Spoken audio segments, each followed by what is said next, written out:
नमस्कार बच्चों, मैं प्रतीक रस्तोगी स्वागत करता हूं आप सभी का मदर मेरेकल डिजिटल क्लासेस में। आज मैं आपको पढ़ाने जा रहा हूं क्लास 10 के इकोनॉमिक सब्जेक्ट का चैप्टर 5 जिसका नाम है कंज्यूमर राइट। तो बच्चों चलिए जान लेते हैं इस चैप्टर में कि हम कौन कौन से टॉपिक्स को कवर करने वाले हैं। ठीक है, तो चलिए बढ़ते हैं अपनी नेक्स्ट स्लाइड की ओर। Topic in this chapter is who is a consumer. उपभोक्ता किसे कहते हैं। How consumer are exploited. Consumer यानी कि उपभोक्ता को किस तरीके से एक्सप्लॉइट करा जाता है मार्केट में, वो तरीके हम यहाँ पर जानेंगे। Consumer movement in India. Consumer movement Bharat में कब हुआ, कैसे हुआ और किस तरीके से कंज्यूमर मूवमेंट का विकास हुआ। ठीक है, नेक्स्ट है आपका the consumer in the market place. कौन कौन से तरीकों से कंज्यूमर बाजार में अवेलेबल है, यानी कि मार्केट प्लेस में अवेलेबल है। मार्केट प्लेस में कौन कौन कंज्यूमर है, किस तरीके से वो काम कर रहे हैं, इन सब के बारे में हम यहाँ पर जानने वाले हैं। Consumer rights. कंज्यूमर राइट्स क्या क्या हैं, उपभोक्ता के अपने अधिकार क्या क्या हैं, उसके बारे में हम यहाँ पर जानेंगे। राइट टू इंफॉर्मेशन एक्ट, यानी कि कंज्यूमर को किस तरीके की जानकारी प्राप्त करने का एक्ट है। राइट टू इंफॉर्मेशन एक्ट क्या होता है, इसके बारे में हम यहाँ पर पढ़ेंगे। Taking the consumer movement forward. Consumer movement को कैसे भारत में आगे बढ़ाया गया, उसके बारे में पढ़ेंगे हम यहाँ पर। कंज्यूमर प्रोटेक्शन एक्ट 1986 यानी कि उपभोक्ता संरक्षण अधिनियम कॉपरा 1986 के बारे में हम यहाँ पर पढ़ने वाले हैं। ठीक है, factor which consumer may be exploited by the manufacturer and traders. कौन कौन से फैक्टर हैं जिसके द्वारा उपभोक्ताओं को एक्सप्लॉइट करा जाता है उत्पादनकर्ताओं और व्यापारकर्ताओं द्वारा। ठीक है, या फिर ऐसे भी बोल सकते हैं व्यापारकर्ताओं और उत्पादनकर्ताओं द्वारा उपभोक्ता को कैसे कैसे किस किस तरीकों से एक्सप्लॉइट करा जाता है। Issue of consumer rights. Consumer rights के क्या क्या इशू हैं, क्या क्या प्रॉब्लम्स हैं, क्या क्या लिमिटेशंस हैं। Poor enforcement of rules and regulations. Rules and regulations क्यों लागू नहीं हो पाते, क्या रूल्स में कमियां हैं। Consumer protection councils. Consumer protection councils के बारे में हम यहाँ पे पढ़ेंगे कि अगर कंज्यूमर के साथ धोखा होता है या किसी भी प्रकार का प्रॉब्लम होती है तो उसको सॉल्व करने के लिए हम कहाँ पर कंप्लेन करेंगे, कहाँ पर रिपोर्ट करेंगे, उसके बारे में हम यहाँ पढ़ने वाले हैं। चलिए बच्चों बढ़ते हैं अपनी पहली स्लाइड की ओर, पहले टॉपिक की ओर, जिसका नाम है who is a consumer. Who is a consumer? A person who has indicated his or her willingness to obtain goods and services from a supplier with the intention of paying for them. Someone who has purchased goods and services for personal consumption. A person or group of people such as a household who are the final user of products and services. तो बच्चों consumer होता कौन है, उपभोक्ता होता कौन है। एक ऐसा व्यक्ति जो अपनी इच्छा से अपनी जरूरत की चीजों को, जरूरत आवश्यकता की वस्तुओं को और सेवाओं को किसी सप्लायर द्वारा खरीदता है और उनके अगेंस्ट उसे पैसा प्रदान करता है, तो ऐसे व्यक्ति को क्या बोला जाएगा, कंज्यूमर बोला जाएगा। सम पर्सन और someone who has purchase goods and services for personal consumption. कोई ऐसा व्यक्ति जो गुड्स एंड सर्विसेज को अपने पर्सनल कंजप्शन के लिए, यानी कि उनको पर्सनल यूज करने के लिए खरीद रहा है, तो ऐसा व्यक्ति कंज्यूमर कहलाएगा। ठीक है, ठीक है, तो अब बढ़ते हैं। A person group of people such as a household who is the final users of product और गुड्स एंड सर्विसेज। ठीक है, कोई भी ऐसी वस्तु जिसका कोई व्यक्ति फाइनल यूज कर रहा है, जैसे कंज्यूम कर रहा है, तो वो व्यक्ति उसका क्या कहलाएगा, कंज्यूमर कहलाएगा।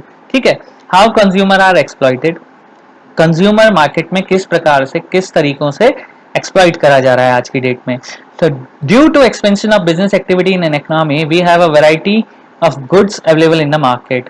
जैसा कि आपने देखा होगा, जैसे जैसे भारत की इकोनॉमी बढ़ती जा रही है या कहीं किसी देश की इकोनॉमी बढ़ती जा रही है और बिजनेस एक्टिविटी बढ़ती चली जा रही है, जिसके कारण आपने देखा होगा कि मार्केट में बहुत तरह तरह के गुड्स अवेलेबल हैं बच्चों। तो अलग अलग तरीकों की जब गुड्स अवेलेबल होती है तो उससे किस प्रकार से एक्सप्लॉइट करा जा रहा है लोगों को, उसको जानते हैं हम यहाँ पर। चलिए इस एग्जांपल के through. The demands for the goods and services influenced by the advertisement in television, newspaper and magazine.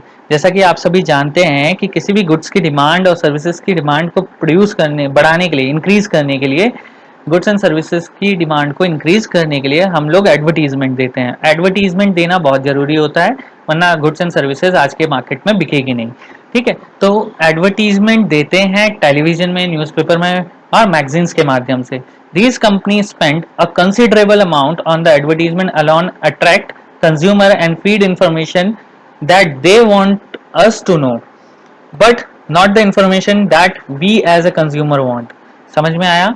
यहाँ पे बोला गया है कि कुछ कंपनियां ऐसी हैं जो वो इंफॉर्मेशन विज्ञापन के थ्रू हमें प्रोवाइड कराती हैं और कंज्यूमर को अट्रैक्ट करती हैं जिसको वो कंज्यूमर को देना चाहते हैं, ना कि जो कंज्यूमर को जानकारी होनी चाहिए वो इंफॉर्मेशन वो प्रोवाइड नहीं कराते।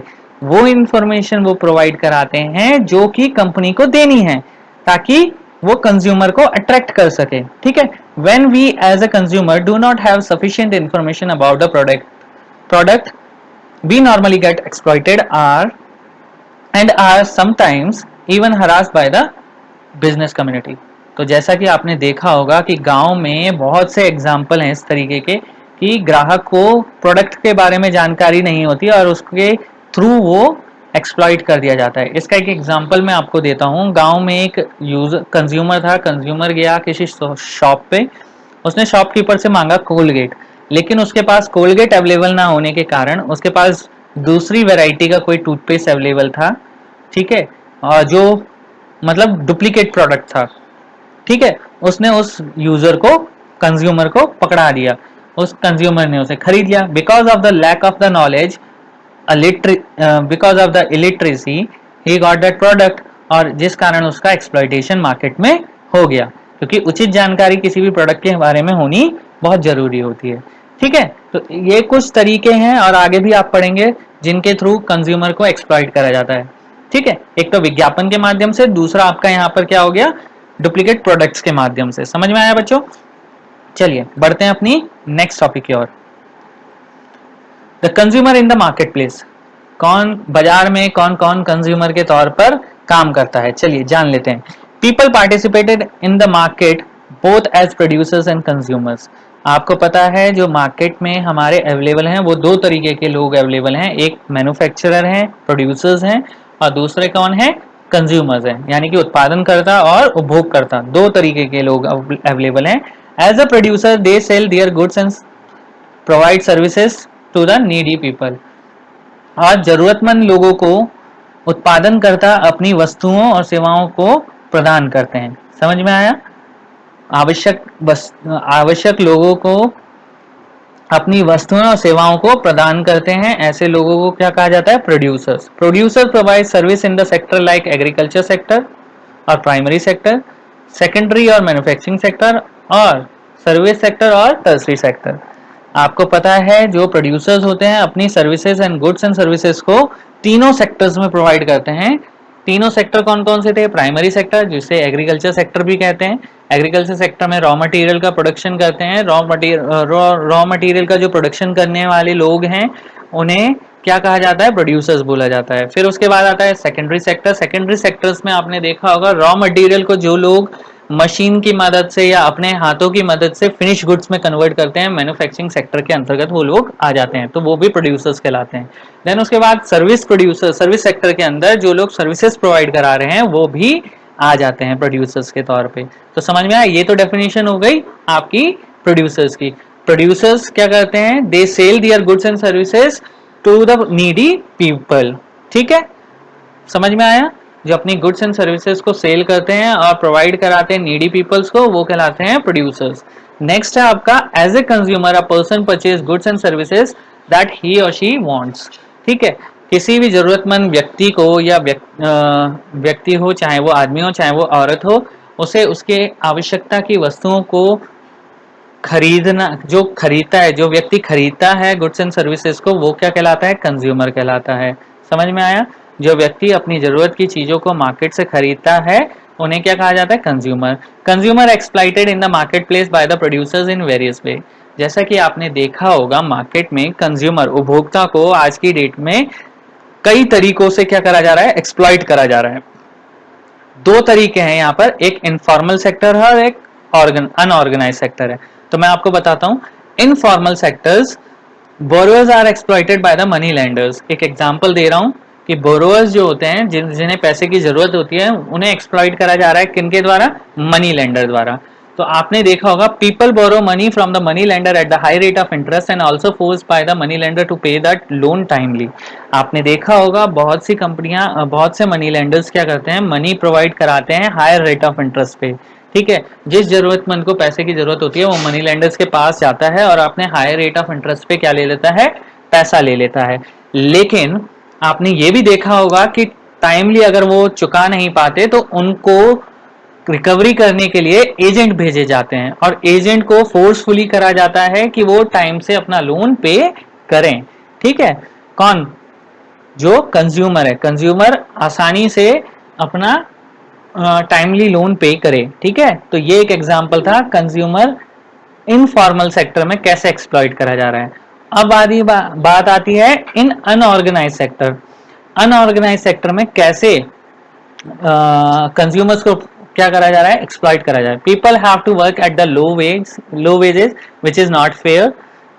Sometimes consumer get less weight than what they should get, and the producers also charge the price which is not maintained. Some big companies are manipulated in the market in various way, like by passing false information about the product through the media and other sources of media to attract consumer. So there is a need for a rules and regulations to ensure the protection for the consumers. तो देखो बच्चों, यहाँ पर informal sectors, जो formal sectors की बात, यहाँ पर अनऑर्गेनाइज सेक्टर की बात हो रही है। अनऑर्गेनाइज सेक्टर में भी लोगों का फायदा उठाया जा रहा है। कैसे?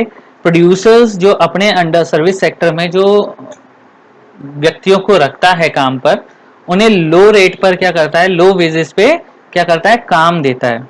ठीक है, तो जो काम दे रहा है, तो इस तरीके से जो व्यक्ति, क्योंकि व्यक्ति को क्या चाहिए? पैसा चाहिए, उसकी नीड की वस्तु है, तो नीड के लिए वो क्या कर रहा है? लोगों से लो वेजेस पे लोग काम करने को एग्री हैं, क्योंकि उन्हें फेयर पैसा नहीं मिल रहा है, विच इज नॉट फेयर। ये फेयर तरीका नहीं है। Sometimes consumer get less weight. आपने देखा होगा कई बार ऐसा होता है कि पैकेट पे कुछ वेट लिखा होता है और कंज्यूमर को कम वजन देके क्या प्रोड्यूसर्स द्वारा क्या करा जाता है? एक्सप्लॉइट करा जाता है। जैसे हमने 500 ग्राम तेल मांगा तो उसने लीटर में थोड़ा कम करके दे दिया। लीटर और वेट, क्योंकि ग्राम में डिफरेंस होता है, लोगों के पास लिटरेसी लेवल उतना नहीं है, उतना वो जानकारी नहीं हो पाती, इस कारण वो एक्सप्लॉइट हो जाते हैं शॉपकीपर या कंज्यूमर या मैन्युफैक्चरर से। ठीक है, समझ में आया? Some big companies are manipulated the market in the various way, like passing false information about the product through the media. हमने जैसे अभी जाना कि कुछ कंपनीज क्या करती हैं? गलत इंफॉर्मेशन प्रोवाइड करती हैं। किसके द्वारा?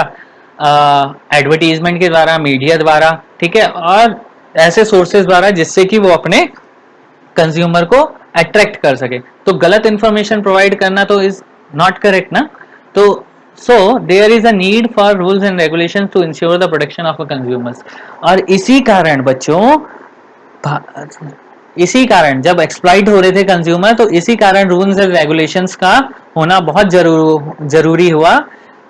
किसकी प्रोटेक्शन के लिए? कंज्यूमर, यानी कि उपभोक्ता को संरक्षण देने के लिए, उपभोक्ता को प्रोटेक्शन करने के लिए नए रूल्स एंड रेगुलेशंस क्रिएट किए गए।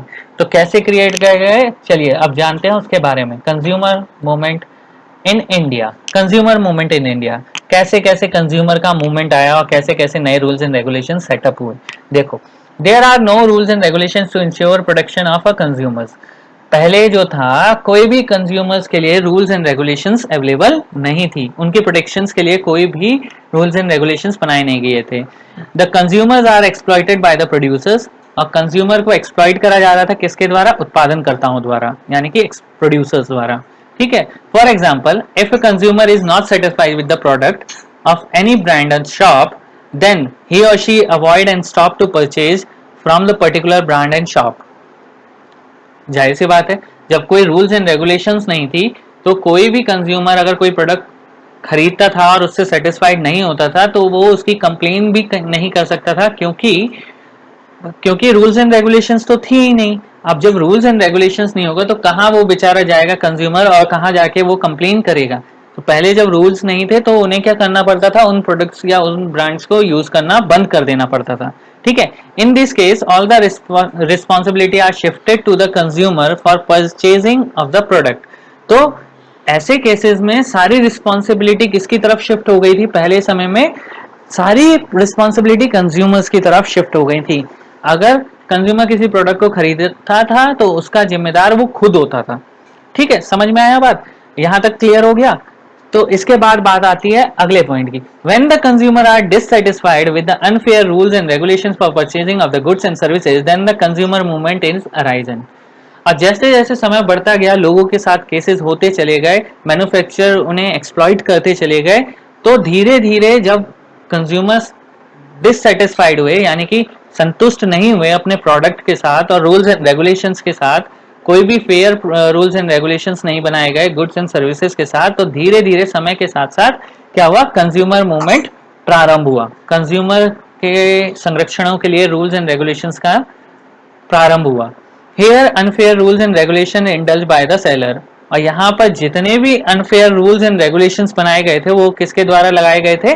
सेलर द्वारा, सेलर, मैन्युफैक्चरर या फिर आपके प्रोड्यूसर्स द्वारा। ठीक है, it is a type of social force, और ये एक तरीके का सामाजिक क्या था? शोषण था। ठीक है, तो ड्यूरिंग 1960, समय के साथ साथ जब बदलाव हुए, कंज्यूमर मूवमेंट आई भारत में, during 1960s rampant food shortage, hoarding, black marketing, adulteration of the food and edible oil gave birth to the consumer movement in organized form in India। 1960 में रामपंत फूड शॉर्टेज आपने देखा होगा। ये फूड शॉर्टेज बोल गया मैं, food shortage है ये। फूड शॉर्टेज का मतलब है, आपने देखा होगा गांव में 1960 में, मतलब पहले समय में ऐसा होता था, लोग क्या करते थे अपने घरों में, क्या करते थे? फूड मटेरियल को, फूड ग्रेन्स को स्टोर करके रखते थे। तो वो जरूरत से ज्यादा स्टोर करके मार्केट में जब वो अवेलेबल नहीं होता था तो वो प्रोडक्ट हो जाता था महंगा। ठीक है, तो जब वो प्रोडक्ट महंगा हो जाता, हाई रेट्स क्यों होते थे? हाई रेट्स होने के कारण यही होते थे कि लोग क्या करते थे, अपने स्टॉक को क्या करते थे, अपनी चीजों को स्टॉक करके रख लेते थे, यानी कि होल्ड करके रख लेते थे। यानी कि स्टॉक कर दिया, फिर जब मार्केट में उसकी डिमांड अराइज हुई तो उसके प्राइस हाई करके मार्केट में बेच दिया। ये कारण था एक। ब्लैक मार्केटिंग हुई, प्रोडक्ट्स की ब्लैक मार्केटिंग होनी चालू हो गई, यानी कि प्रोडक्ट को छुपा के रखा गया और उनको बेचना चालू कर दिया। तो आपने देखा फूड शॉर्टेज हुई क्योंकि रॉ मटेरियल स्टोर कर लिया किसी इंसान ने, स्टोर छुपा के रख दिया। होर्डिंग करा, सामान स्टोर करके रखा लिमिटेशन में और उसकी कोई इंफॉर्मेशन मार्केट में नहीं दी। थर्ड आपका ब्लैक मार्केटिंग स्टार्ट हुई। इसमें जब ब्लैक मार्केटिंग स्टार्ट हुई तो लोगों में मूवमेंट आने लगा, कंज्यूमर मूवमेंट। लोग जब अनसेटिस्फाइड हो गए, अडल्ट्रेशन ऑफ फूड होने लग गया।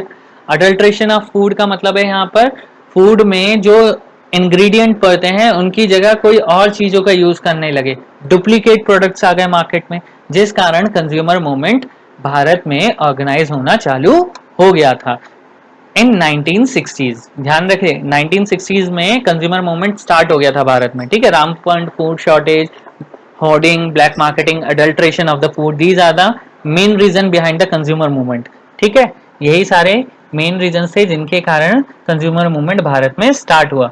This organisation received financial support from the government for creating awareness among the people. Till the 1970s, consumer organization formed consumer group of increasing number of consumer organization. This group found to look into the malpractice in the ration shop and overcrowding in road passenger transportation। तो देखो समय के साथ साथ जैसे जैसे विकास होता गया ऑर्गेनाइजेशन का, किसका? कंज्यूमर ऑर्गेनाइजेशन फॉर्म करी गई 1960s में। जब ये Rampath food shortage, hoarding, black marketing हो गई, कंज्यूमर मूवमेंट आ गया, तो एक कंज्यूमर ऑर्गेनाइजेशन स्थापित की गई 1960s में। देन उसके बाद क्या हुआ, जिसमें से इस ऑर्गेनाइजेशन को फाइनेंशियल सपोर्ट प्रोवाइड कराई जाती थी, किससे? गवर्नमेंट द्वारा। तो गवर्नमेंट द्वारा लोगों में अवेयरनेस फैलाने के लिए इस ऑर्गेनाइजेशन को, कौन सी ऑर्गेनाइजेशन? कंज्यूमर ऑर्गेनाइजेशन को सपोर्ट प्रोवाइड कराई गई, फाइनेंशियल सपोर्ट, जिससे कि लोगों में जागरूकता जाग सके, प्रोडक्ट के प्रति जानकारी मिल सके। समय के साथ साथ 1970s में कंज्यूमर ऑर्गेनाइजेशन फॉर्म्ड। धीरे धीरे 1970 में कंज्यूमर ऑर्गेनाइजेशन कंज्यूमर ग्रुप्स के साथ मिलकर कंज्यूमर ऑर्गेनाइजेशन का क्या करा, फॉर्म करी गई और धीरे धीरे उनकी ब्रांचेस पूरी अक्रॉस द कंट्रीज अलग अलग शहरों में अलग अलग गांवों में स्थापित कर दी गई। This group found to look that malpractices in ration shop, और इन कंज्यूमर ऑर्गेनाइजेशंस ने ये पाया कि कुछ गांव में जो राशन शॉप्स थी उनमें क्या हो रहा है, मेल प्रैक्टिसेस हो रही है, यानी कि प्रोडक्ट प्रॉपर्ली कस्टमर्स तक नहीं पहुंच रहा है। राशन की शॉप्स में लोगों को प्रॉपर वेट के हिसाब से सामान नहीं दिया जा रहा है। And over crowding in the road passenger transport, और समय के साथ साथ उन्होंने ये भी ऑब्जर्व करा कि ट्रांसपोर्टेशन में जितनी लिमिटेशन होनी चाहिए थी उसमें जरूरत से ज्यादा क्या करा गया, रोड ट्रांसपोर्टेशन में लोगों को भरा गया और ओवर क्राउडिंग के जरिए यानी कि ओवरलोडिंग के जरिए ट्रांसपोर्टेशन चालू किया गया। In 1986, a major step was taken by the government of India in the form of Consumer Protection Act 1986। और 1986 में जैसे समय समय बदलता चले गया, बिजनेस मार्केट बढ़ता चले गया, 1986 में भारतीय गवर्नमेंट ने, भारतीय सरकार ने एक बहुत बड़ा स्टेप लिया, किसको बनाकर, कंज्यूमर प्रोटेक्शन एक्ट 1986 को बनाकर। ठीक है, तो 1986 में उपभोक्ता संरक्षण अधिनियम 1986 आया जिसका नाम था कॉपरा कंज्यूमर प्रोटेक्शन एक्ट 1986। तो बच्चा आप लोगों को याद रखना है कि किस समय आया, 1986 में आया। फूड शॉर्टेज स्टार्ट हुई 1960s में, ठीक है, और 70s में कंज्यूमर ऑर्गेनाइजेशंस को फॉर्म करा गया, ठीक है, ताकि लोगों की प्रॉब्लम्स को ढूंढा जा सके। समझ में आया? तो चलिए बच्चों बढ़ते हैं अपनी नेक्स्ट स्लाइड की ओर। Consumer rights. अब कॉपरा के अंदर क्या क्या कंज्यूमर राइट्स दिए गए, ठीक है, कॉपरा कंज्यूमर प्रोटेक्शन एक्ट के अंदर 1986 के अंतर्गत कंज्यूमर के राइट क्या क्या थे उनको जान लेते हैं। सेफ्टी इज एवरीवन राइट्स, तो सेफ्टी होना, किसी भी इंसान को प्रोडक्ट की क्वालिटी मिलना, ये उसकी प्रायोरिटी थी। तो पहला था safety is everyone right, there is so many goods and services which are hazardous for the health and property. हमने ऐसे बहुत सी चीजें देखी हैं, बहुत सी गुड्स एंड सर्विसेज को देखा होगा मार्केट में जो सेहत के लिए हानिकारक होती है, ठीक है। So that's goods and services required special attention to safety, और ऐसी चीजों पर और ऐसी सेवाओं पर ग्राहक की सुरक्षा का ध्यान रखा जाना बहुत जरूरी था, ठीक है। Consumer have the right to be protect against the marketing of the goods and delivery of the services which are hazardous for the health and services.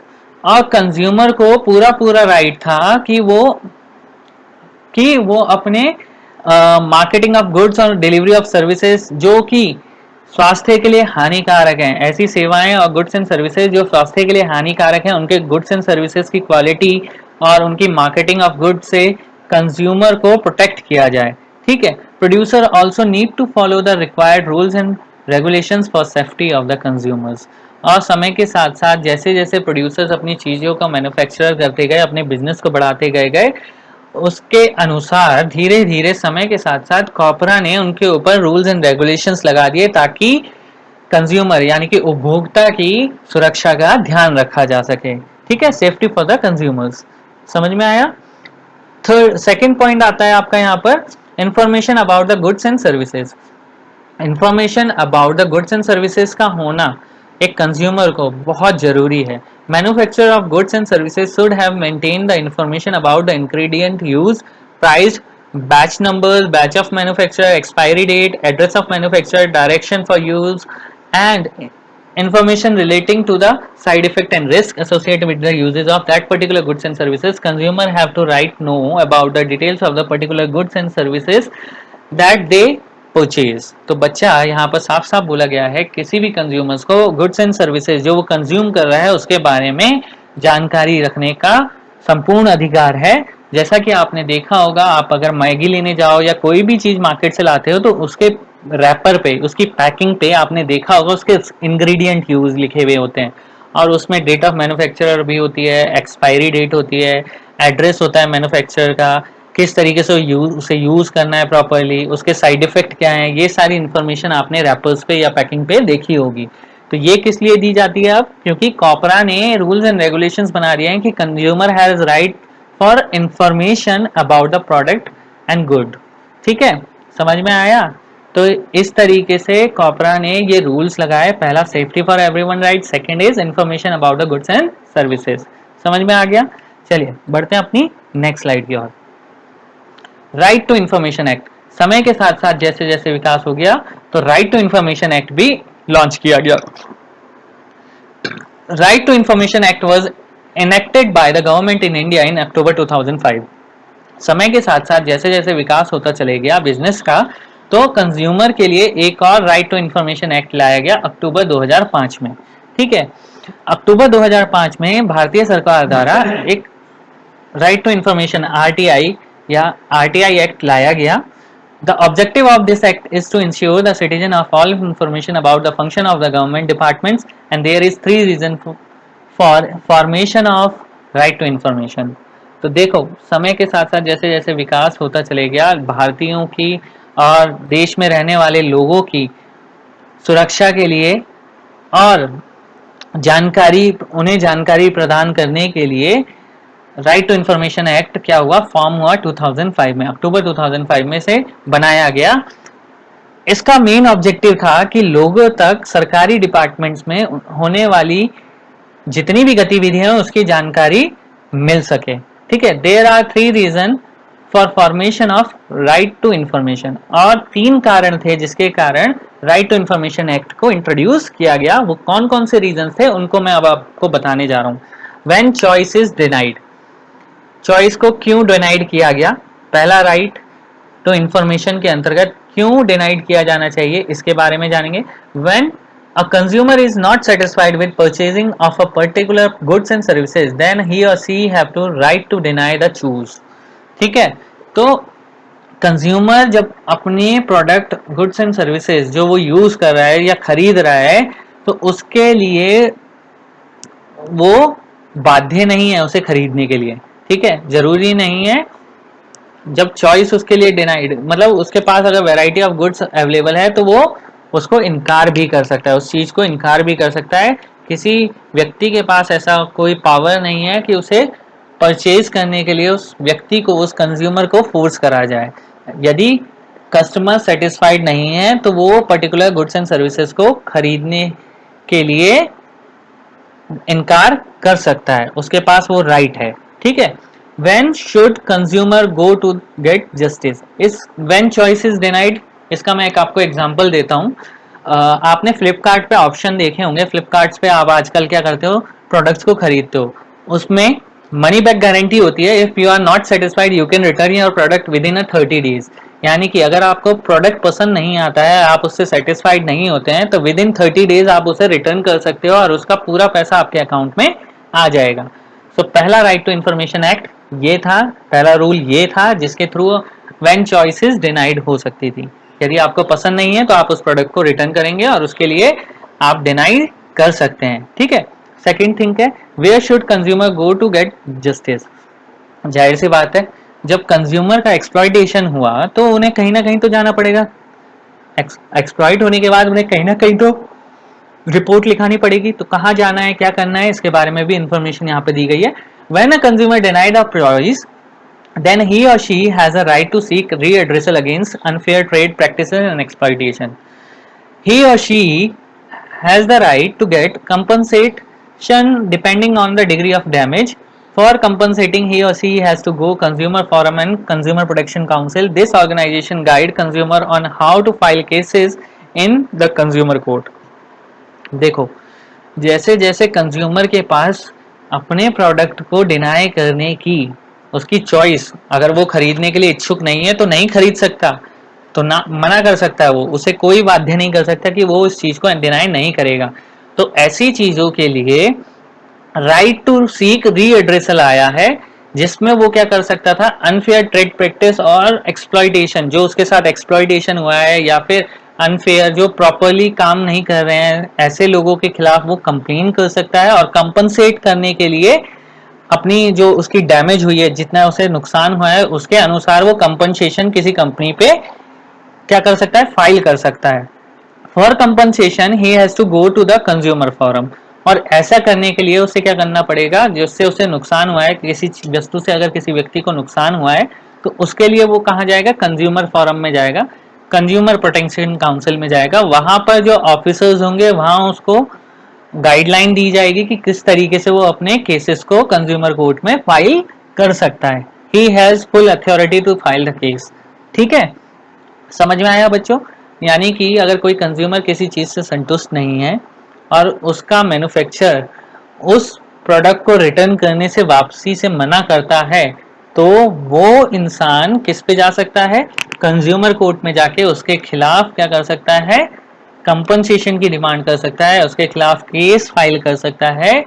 ठीक है, और जितना डैमेज हुआ है उसके अनुसार वो कंपनसेशन भी फाइल कर सकता है, और जिस चीज की सारी जानकारी आपको कंज्यूमर कोर्ट में मिल जाती है। चलिए बच्चों, बढ़ते हैं अपनी नई स्लाइड की ओर और जान लेते हैं आगे क्या टॉपिक्स हैं इसी पॉइंट से रिलेटेड। तो बच्चों, जैसे डिस्कशन हो रहा था कि हमारे सेकंड पॉइंट जो था हमारा कि कंज्यूमर जाए कहाँ, अगर किसी को कंप्लेन करनी है तो वो जाए कहाँ। तो इसीलिए गवर्नमेंट ने a 3 tier quasi judicial machinery at the district, state and national level was set up for redressal of consumer dispute under the consumer protection act. तो कंज्यूमर प्रोटेक्शन एक्ट के अंतर्गत सरकार द्वारा कंज्यूमर के डिस्प्यूट्स को, consumer के मामलों को सुनने के लिए या उनका प्रावधान करने के लिए, उनको जस्टिफाई करने के लिए डिस्ट्रिक्ट लेवल, स्टेट लेवल और नेशनल लेवल पर एक जुडिशियल मजिस्ट्रेट कस्टडी एक फॉरम तैयार किया गया, जिसे हम कंज्यूमर फॉरम भी कहते हैं। ठीक है, तो डिस्ट्रिक्ट लेवल पे उसे बोला गया क्वासी जुडिशियल, स्टेट लेवल पे उसे बोला स्टेट कमीशन, और नेशनल लेवल पे उसे नेशनल कमीशन के नाम से जाना जाता है। तो 3 टायर एक क्वासी जुडिशियल स्टडी बना दी, जिसके थ्रू बंदे को स्टेप बाय स्टेप या उपभोक्ता को स्टेप बाय स्टेप अपने डिप्यूट्स को ले जाना होता था।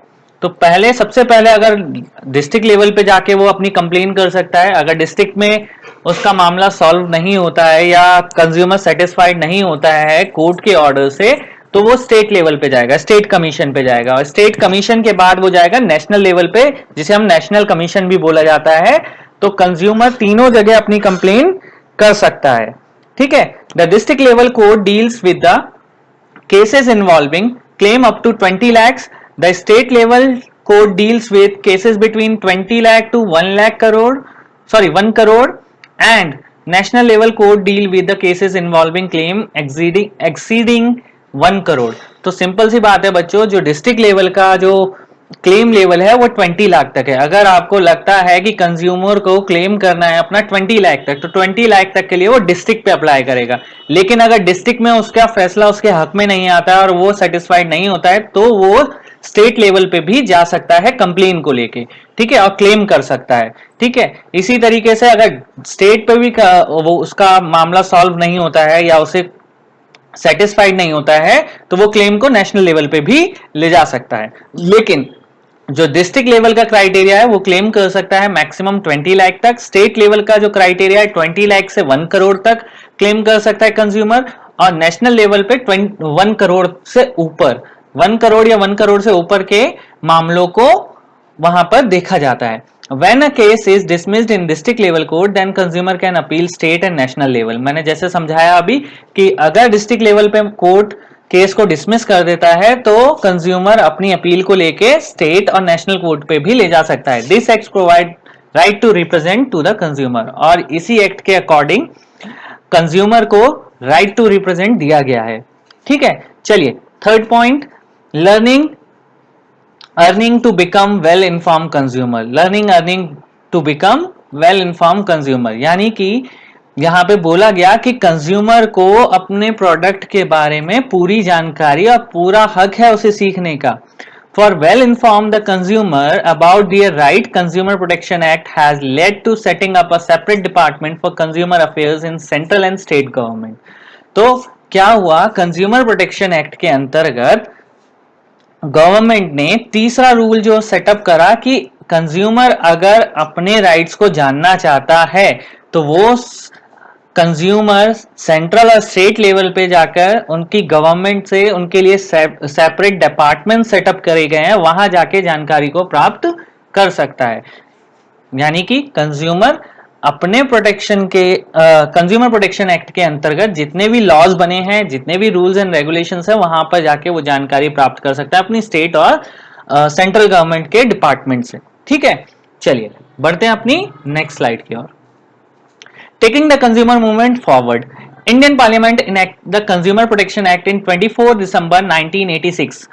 After that, every year 24 December is celebrated as a National Consumer Day. तो बेटा जैसा मैंने आपको बताया कि कंज्यूमर प्रोटेक्शन एक्ट जो भारत में फॉर्म हुआ था वो 1986 में हुआ था, तो आप ध्यान रख लीजिए 24 दिसंबर 1986 में कॉन्स्टिट्यूशन में इंडियन पार्लियामेंट द्वारा 24 दिसंबर 1986 को कंज्यूमर प्रोटेक्शन एक्ट को इनेक्ट करा गया, और इसी कारण उसके बाद से लगातार 24 दिसंबर जो 24 दिसंबर है उसे सेलिब्रेट करा जाता है as a national consumer day के नाम से।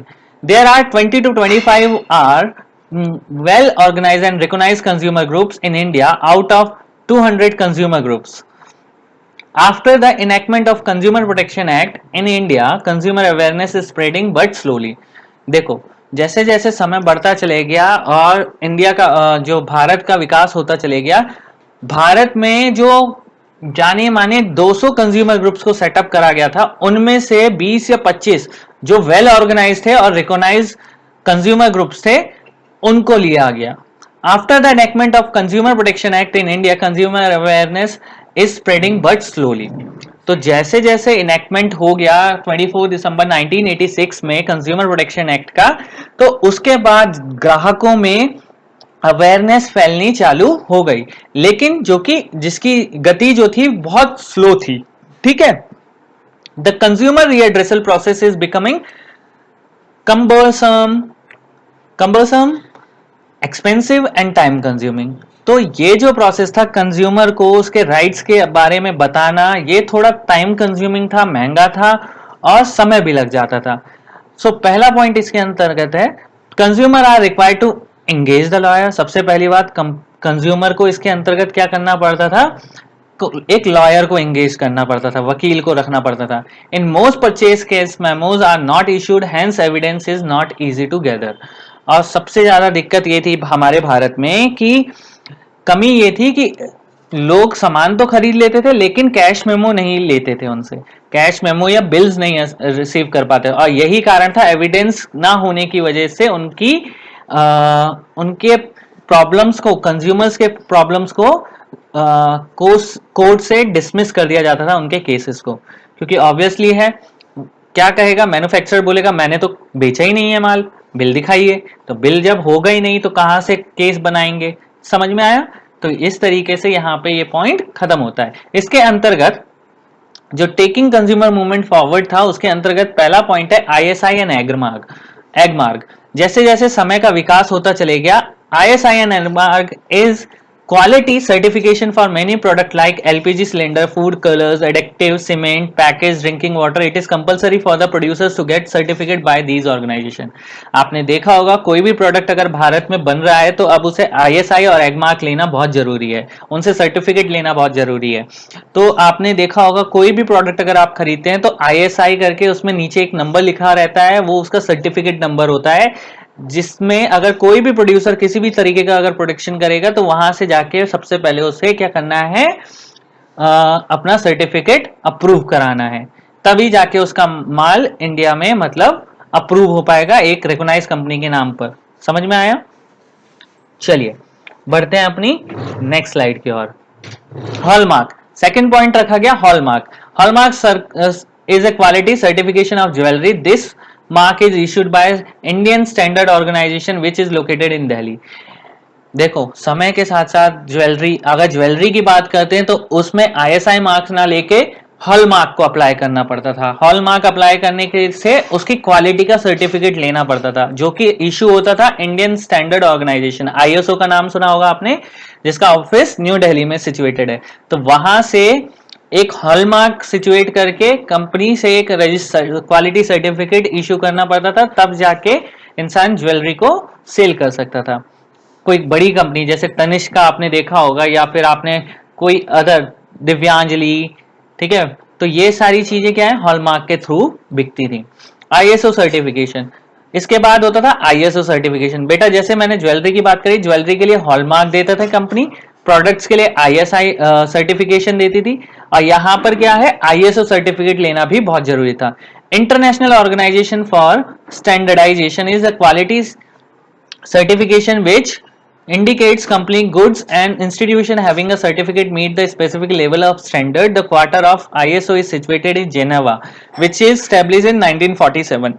तो देखो 1947 में जिनेवा में हेडक्वार्टर स्टैब्लिश हुआ आईएसओ का, यानी कि इंटरनेशनल ऑर्गेनाइजेशन ऑफ स्टैंडर्डाइजेशन। ठीक है, तो ये क्या करती थी, ये जितनी भी गुड्स एंड सर्विसेज प्रोवाइड होती थी, इनको अगर आईएसओ सर्टिफिकेट लेना होता था तो कंपनी आईएसओ ऑफिस में जाती थी और अपने अप्लाई करती थी प्रोडक्ट के लिए, और वहां से वो सर्टिफिकेट प्रोवाइड करवा लेती थी अपने लिए। ठीक है, अगर उनकी क्वालिटी स्टैंडर्ड से मैच करती थी तो उन्हें आईएसओ सर्टिफिकेट मिल जाता था, और इस कारण उनका प्रोडक्ट वर्ल्ड वाइड कहीं भी बेचा जा सकता था।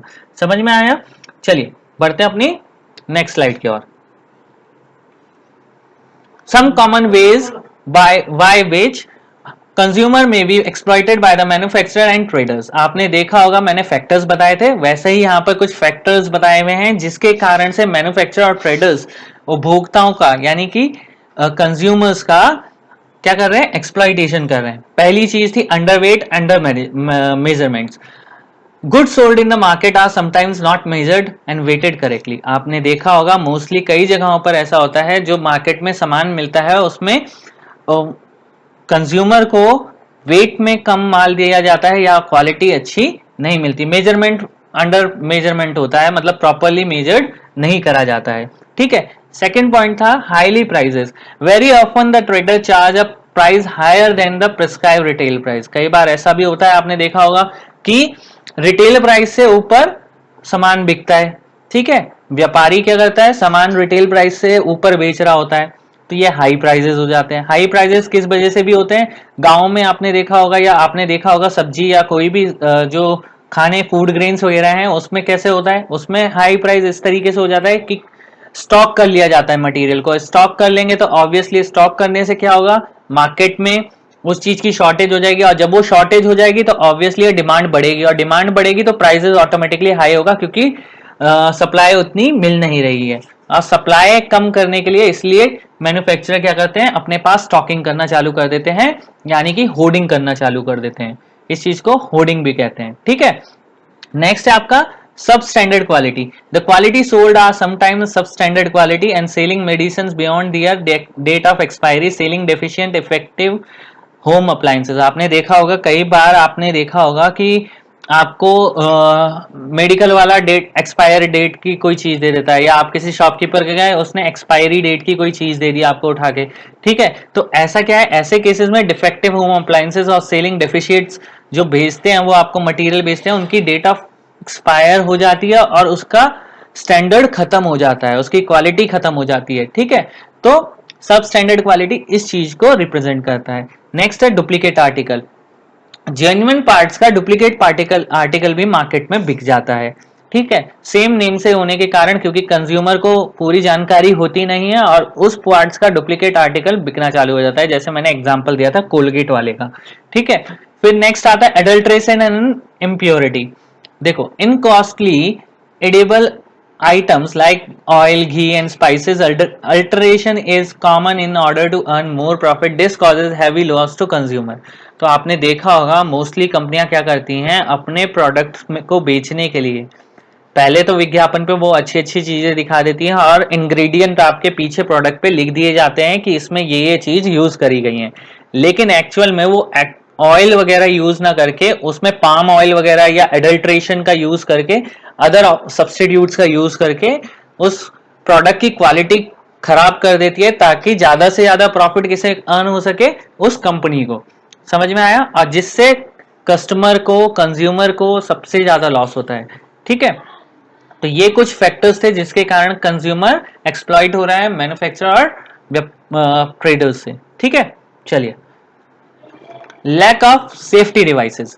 Lack of safety devices, fake और inferior electronic goods, electrical devices और other appliances product produce locally, lack of required in bit safety measured these may cause accident. आपने देखा होगा कई बार कंपनी जब आप इलेक्ट्रॉनिक गुड्स खरीदते हैं तो लोकल बिट सामान खरीद लेते हैं, डुप्लीकेट माल खरीद लेते हैं, जिससे आपकी एक्सीडेंट का खतरा बना रहता है। जैसे इलेक्ट्रिकल मटेरियल पे कई बार आपने देखा होगा एलईडी बल्ब्स आपने खरीदे होंगे, और जो लोकल मार्केट के एलईडी बल्ब्स होंगे और कंपनी के एलईडी बल्ब्स, कंपनी के एलईडी बल्ब्स तेज जलेंगे और लोकल कंपनी का जो आपका एलईडी बल्ब होगा उसमें लाइट कम आएगी। तो उसका रीजन ये है क्योंकि वो डुप्लीकेट प्रोडक्ट है और उसके सेफ्टी मेजर्स को फॉलो नहीं किया गया है उसके पीछे। ठीक है, अगर वोल्टेज ज्यादा आ जाएंगे तो वो जल्दी फ्यूज हो जाएगा। तो ये सारी चीजें क्या है, इलेक्ट्रॉनिक मटेरियल से रिलेटेड है। लैक ऑफ सेफ्टी डिवाइसेस, उसमें प्रोटेक्शन पूरी यूज नहीं करी गई है। आपने इसी तरीके का एक एग्जांपल सैमसंग मोबाइल का भी सुना होगा कि सैमसंग के बीच में नोट 9 और नोट 10 की क्या थी, बैटरी फट रही थी, वो भी इसी का एग्जांपल था। ठीक है, नेक्स्ट क्या है, आर्टिफिशियल स्कैरसिटी। आर्टिफिशियल स्कैरसिटी क्या थी, सम scrupulous businessman creates artificial scarcity by hoarding. They sell their goods for the higher price by creating a panic among customers.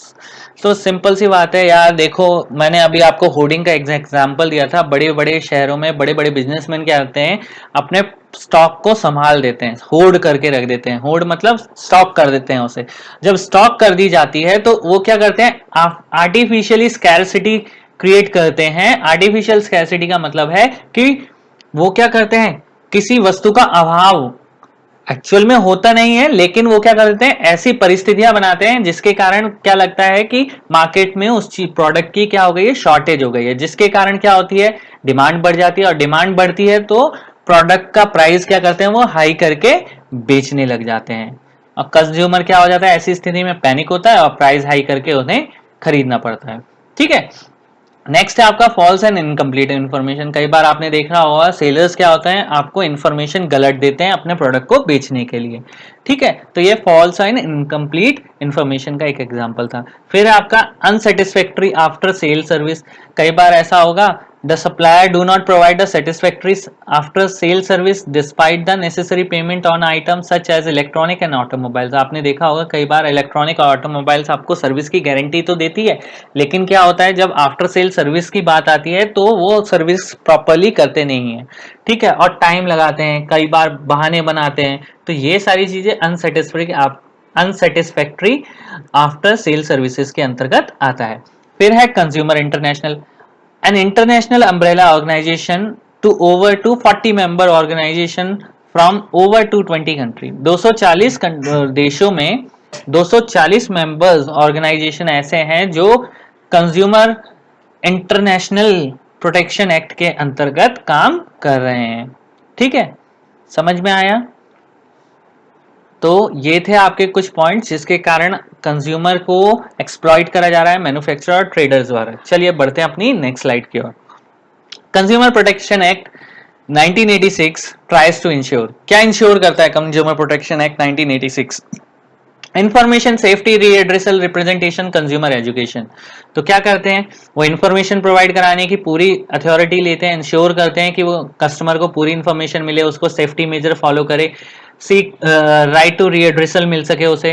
ठीक है, प्रेजेंटेशन प्रॉपरली हो, उसको पूरी जानकारी मिले अपने प्रोडक्ट के बारे में, और कंज्यूमर की एजुकेशन यानी कि उस प्रोडक्ट के बारे में उसे पूरी नॉलेज हो। Under COPRA, a three-tier quasi-judicial machinery at district, state and national level helping the solving consumer dispute। तो जैसा मैंने बताया था कि कंज्यूमर प्रोटेक्शन एक्ट के अंतर्गत कंज्यूमर की कोई भी प्रॉब्लम को सॉल्व करने का, कंज्यूमर के कोई भी डिस्प्यूट को सॉल्व करने के लिए कमेटी तैयार करी, क्वासी जुडिशियल कस्टडी तैयार करी, जिसके अंतर्गत डिस्ट्रिक्ट लेवल पे एक कमेटी बनाई गई, स्टेट लेवल पर और नेशनल लेवल पर अलग अलग तरीके से कमीशन तैयार किए गए। नेशनल लेवल, डिस्ट्रिक्ट लेवल पे डिस्ट्रिक्ट कमीशन, नेशनल लेवल पे नेशनल कमीशन, और जो स्टेट लेवल पे होता था वो स्टेट लेवल पे स्टेट कमीशन, नेशनल लेवल पे नेशनल कमीशन, और स्टेट जो डिस्ट्रिक्ट लेवल था, डिस्ट्रिक्ट लेवल पे नॉर्मल एक कंज्यूमर फोरम सेटअप किया गया। नेक्स्ट आपका consumer movement with its different organization help in exercising pressure on the business firm as well as the government to correct their product conduct which may be against the interest of the consumer at large। देखो, consumer movement के अंतर्गत बहुत से organisation help करने के लिए आए जिन्होंने प्रेशर बनाया बिजनेसेस पे ताकि वो गवर्नमेंट के बनाए हुए रूल्स को सही करें, मतलब जो गवर्नमेंट के रूल्स लगाए गए हैं उस हिसाब से वो प्रोडक्ट्स को बनाए, और कंज्यूमर में रुचि बढ़ाने के लिए, किसी कंज्यूमर के उसके प्रोडक्ट में रुचि बढ़ाने के लिए रूल्स एंड रेगुलेशंस को इनेक्ट करवाया, जिसके थ्रू उन्होंने डिफरेंट डिफरेंट कंपनीज में अपने रूल्स एंड रेगुलेशंस को फॉलो करवाया कॉपरा एक्ट के अंतर्गत। ठीक है, चलिए बढ़ते हैं अपनी नेक्स्ट स्लाइड की ओर। Duties of consumer while shopping are, क्या क्या ड्यूटीज हैं एक उपभोक्ता की जब वो शॉपिंग करता है। A consumer must check the certification of quality such as ISI, Agmark and hallmark. जाहिर सी बात है, जब भी कस्टमर कोई प्रोडक्ट को खरीदे तो ये चीजें जरूर चेक करे। कौन कौन सी? सर्टिफिकेट चेक करे, ISI का, हॉलमार्क चेक करे, एगमार्क चेक करे। Consumer must ensure that they will receive the valid bill and cash memo and warranty on the purchase of especially electronic goods such as a TV, laptop, mobile phone, etc. Second point यहाँ पे साफ साफ बोला गया है कि consumer ensure होना चाहिए कि उसे एक वैलिड बिल मिले, सच एज और कैश मेमो मिले, जिससे कि वो अगर सेटिस्फाइड नहीं होता है प्रोडक्ट के अगेंस्ट तो वो कंप्लेन और वारंटी के लिए अप्लाई कर सके। ठीक है, तो जैसे टीवी, लैपटॉप और मोबाइल फोन्स का बिल प्रॉपर लेके आप कभी भी अगर उसमें 1 साल के अंदर प्रॉब्लम होती है तो आप उसे रिप्लेस या आप उसको ठीक करा सकते हैं। The consumer should not allow a salesman to force him to buy a particular brand. और कंज्यूमर के पास ये राइट है कि वो कभी भी सेल्समैन द्वारा किसी चीज को खरीदने के लिए फोर्स नहीं किया जा सकता। ठीक है, वो कोई पर्टिकुलर ब्रांड खरीदने के लिए फोर्स नहीं किया जा सकता कंज्यूमर को। ठीक है, a consumer should inform concerned authorities if a shopkeeper is selling defective goods। एक कंज्यूमर इन्फॉर्म कर सकता है कंसर्न अथॉरिटी को, जिससे कि शॉपकीपर और ये बता सके कि शॉपकीपर क्या है, एक डिफेक्टिव माल बेच रहा है और उसको उसका दंड दिया जाए। ठीक है, consumer forum. The consumer movement in India has led to the formation of various organizations locally known as consumer forum, consumer protection council. तो जैसे भी इंडिया में कंज्यूमर मूवमेंट आया, कंज्यूमर मूवमेंट मैंने बताया था कि भारत में जैसे जैसे बढ़ता चला गया तो बहुत सी ऑर्गेनाइजेशन थी, छोटे छोटे organisation, consumer forum, consumer protection act के अंतर्गत कंज्यूमर काउंसिल बनाई गई। They guide consumers how to file cases in consumer court. अब उन्होंने कंज्यूमर को ये गाइड करा कि किस तरीके से उपभोक्ता जाके अपने प्रोडक्ट के लिए केस फाइल कर सकता है कंज्यूमर कोर्ट में। They represent consumer in the consumer court. और वो क्या करते थे, वो रिप्रेजेंट करते थे किसको? कंज्यूमर को। ठीक है, कंज्यूमर को रिप्रेजेंट करते थे कंज्यूमर कोर्ट में। These voluntary organisations receive financial support from the government for creating awareness among the consumer. और जैसा कि मैंने बताया था कि ये जितने भी कंज्यूमर फोरम या कंज्यूमर प्रोटेक्शन काउंसिल सेटअप करे गए, गवर्नमेंट को इनकी मदद, गवर्नमेंट क्या देती थी, इनको फाइनेंशियल सपोर्ट करती थी ताकि लोगों में जागरूकता बनाई जा सके। ठीक है, तो चलिए बढ़ते हैं अपने नेक्स्ट स्लाइड की ओर। National consumer right day. बेटा जैसे मैंने बताया था कि इंडिया में जो आपका नेशनल कंज्यूमर डे सेलिब्रेट हुआ, national consumer Right Day was observed across in India 24 December 2013. The day is being observed on 24 December since the Consumer Protection Act 1986 was enacted on this day in 1986। तो जैसा कि आपको बताया कि 1986 में 24 दिसंबर 1986 को consumer protection act का enactment हुआ पार्लियामेंट में। और जैसे ही वो इनेक्टमेंट करा गया उसके बाद उसे लगातार क्या करा, नेशनल कंज्यूमर डे के हिसाब से हम लोग मनाने लगे। लेकिन जो इफेक्टिवली वो आया पूरे भारत में वो 24 दिसंबर 2013 से लागू हो गया। नेशनल कंज्यूमर डे कॉन्टिन्यूसली मनाया जा रहा है। ठीक है, world consumer right day. Every year on 15 March it is observed as a world consumer right day. It commemorates an historic declaration 1962 by US President John F. Kennedy for 4 basic consumer rights। John F Kennedy जो सबसे पहले consumer write file करा गया था, वो सबसे पहले John F Kennedy जो हमारे यूएस के क्या थे, प्रेसिडेंट थे 1962 में। तो उन्होंने 1962 में 15 मार्च 1962 में पहली बार क्या इनेक्ट करा, वर्ल्ड कंज्यूमर काउंसिल सेटअप करा। और उसके बाद धीरे धीरे अदर देशों में भी हमारा कंज्यूमर काउंसिल सेटअप होने लगे। जैसे भारत में मैंने आपको बताया 24 दिसंबर 1986 में। ठीक है, तो इसके 4 मेन मोटो थे। चार मेन मोटिव कौन से थे वो मैं अभी आपको बता चुका हूं पीछे, कि consumer has right to information, right to redressal, right to know about the product information. ठीक है, तो ये सारे पॉइंट्स थे। World consumer right day is an annual occasion for the celebration and solidarity within the international consumer movements। तो जैसे जैसे समय बदलता चले गया, वर्ल्ड कंज्यूमर राइट डे पूरे वर्ल्ड में एक इंटरनेशनल कंज्यूमर मूवमेंट के नाम से सेलिब्रेट होने लगा। ठीक है, participant observe that the day bye promoting the basic right of all consumer. ठीक है, और पार्टिसिपेंट जो थे उस वर्ल्ड कंज्यूमर राइट डे के, वो क्या करने लगे, प्रमोट करने लगे कि कंज्यूमर के बेसिक्स राइट्स क्या हैं। ठीक है, तो demanding that those rights are respected and protected, कि उन्होंने ये डिमांड करा कि जितने भी राइट्स हैं इस काउंसिल के अंतर्गत वो रेस्पेक्टेड हैं और प्रोटेक्टेड हैं, and protested about the market abuses और social injustice with undermine them. और ऐसा कहा गया कि समय के साथ साथ जैसे जैसे विकास होता गया, 1962 में जब लग गया तो उन्होंने 4 राइट दिए कि पहले ये जो रूल्स हैं वो इन्फॉर्मेशन से रिलेटेड हैं, डिमांडिंग से रिलेटेड है, इनको रिस्पेक्ट किया जाना चाहिए, इनको संरक्षण प्रदान किया जाना चाहिए और इनके अगेंस्ट आवाज उठानी चाहिए। ठीक है, जो कि मार्केट में अत्याचार हो रहा है किसके साथ, कंज्यूमर के साथ। समझ में आया? तो बच्चों ये था आपका चैप्टर, ये आपका चैप्टर समाप्त हो गया है। तो मिलेंगे आपको नए वीडियो के साथ। डिस्क्रिप्शन बॉक्स में मैंने आपको एनसीईआरटी क्वेश्चंस दे दिए हैं, और if you have any query so you can ask me through my WhatsApp number. Okay, मिलते हैं अपनी नेक्स्ट वीडियो के साथ। धन्यवाद।